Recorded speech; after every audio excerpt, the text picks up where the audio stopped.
শুয়ে শুয়ে আপেল খেয়ে জামাইকে দিয়ে পা টেপার মজাই আলাদা। কিন্তু এ কি, তোমার শাশুড়ি আসতেছে আর ফ্ল্যাটের অনেকটা কাছে এসে পড়েছে। আরে বোকা জামাই, তুমি আপেলটা খাও আর আমার সাথে আসো। আরে বউ, কি হয়েছে? তুমি হঠাৎ করে এরকম করতেছো কেন?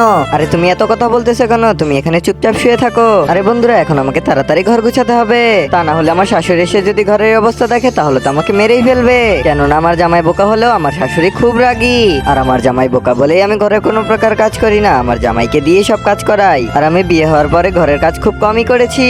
আর আমার বোকা জামাইটাও ঘরটা ঠিকভাবে গুছাতে পারে না, তাই প্রতিদিন আমার হাতে বকা খায়, এমনকি মারও খায়। কিন্তু আজকে আমি ফেসে গেছি, আমার শাশুড়ি আসছে, যদি ঘরের এই অবস্থা দেখে তাহলে তো আমাকে মেরেই ফেলবে।